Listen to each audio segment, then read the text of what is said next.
Comment ça fonctionne? Okay, on va dire, depuis 90, on a un programme principal pour développer le logement communautaire, l'habitation communautaire, le programme s'appelle Accès Logis. Le programme, comment il fonctionne, simplement parce que ça a été souvent des débats au Québec. Est-ce qu'on aide la pierre ou on aide l'individu? C'est comme ça on dit, est-ce qu'on finance pour développer un bâtiment ou on donne une subvention aux individus, peu importe où ils sont. Dans un programme comme Accès Logis, on fait les deux. On permet de financer la construction, la rénovation ou le recyclage. Hein? On a un programme qui est normé, qui dit je vais reconnaître certains coûts et je vais y donner une subvention selon les coûts que je reconnais. Ça va dégager un montant que je dois emprunter comme coopérative ou comme OSBL, mais qui, à terme, quand je prends cet emprunt-là, combiné avec mes autres dépenses d'exploitation, chauffage, taxes, etc., ça me donne un loyer. Le loyer doit être abordable, il est normé. On fonctionne avec ce programme-là depuis 1990.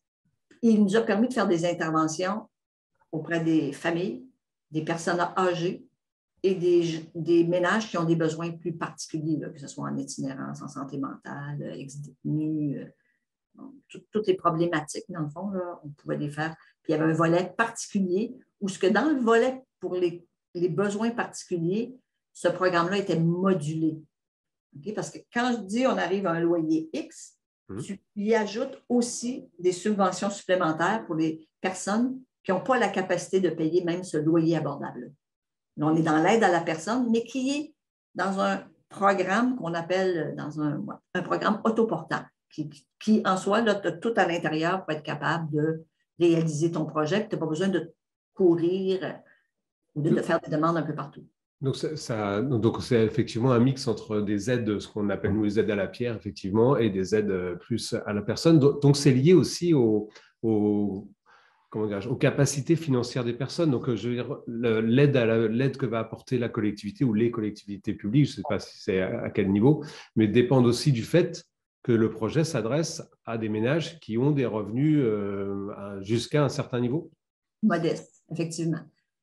Puis là, ce que j'ai oublié de dire, c'est que ça vient du gouvernement provincial. Hein? Ici, on a le gouvernement du Canada, le gouvernement du Québec, puis les municipalités.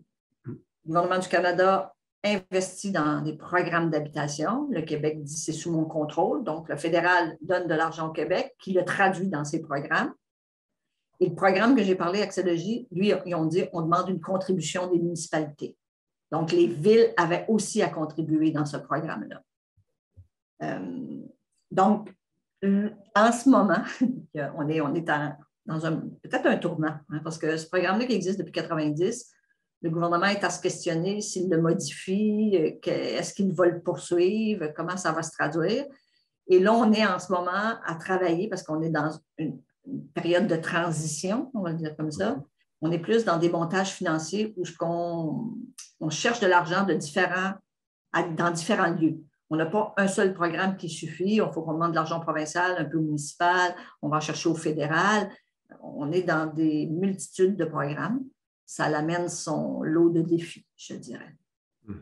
Est-ce que les programmes que vous accompagnez aujourd'hui ou même dans le passé apportent une attention particulière autour des charges à venir pour les occupants? C'est-à-dire qu'il y a le fait de produire le logement, donc ça a un coût qui va déterminer un loyer, mais est-ce que vous réfléchissez aussi à ce que va coûter l'utilisation même du logement et de sa résidence, notamment en termes de charges énergétiques, des choses comme ça? Dans les montages financiers, quand on fait le projet, on prévoit, par exemple, qu'est-ce qui va faire augmenter le prix du loyer? Bon, ça peut être les taxes municipales, ça peut être tes dépenses d'entretien, okay? Ton hypothèque, nous, comment ça marche l'emprunt, ces taux d'intérêt, le rendement que tu dois donner peut varier. Donc, ce qu'on essaie de prévoir dans les budgets, c'est des réserves. Dans notre montage financier, on dit qu'il y a des réserves pour de l'entretien. Parfois, il y a des réserves pour la fluctuation des taux d'intérêt. Donc, on essaie de faire mettre de côté suffisamment d'argent pour que les augmentations de loyer à chaque année ne soient pas trop élevées.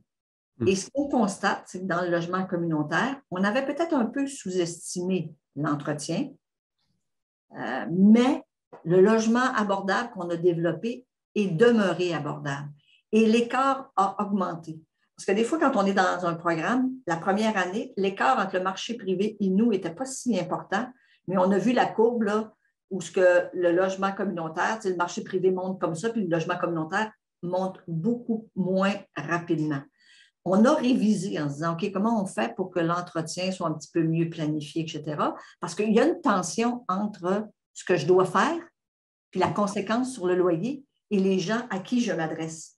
Donc, quand je gère mon projet dans les coopératives, bien, quand tu voulais maintenir ton loyer très bas, bien, des fois, est-ce que tu avais une tendance à dire, est-ce que je fais cet entretien-là parce que là, je vais avoir une augmentation de loyer?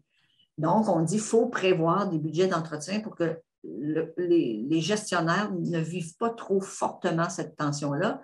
Et à ça, on a ajouté une éducation plus forte, une formation plus forte sur la nécessité d'entretenir, que c'est un mauvais choix de ne pas bien entretenir les immeubles, parce que c'est reporter l'augmentation à plus tard, puis elle peut être énorme dans ce temps-là.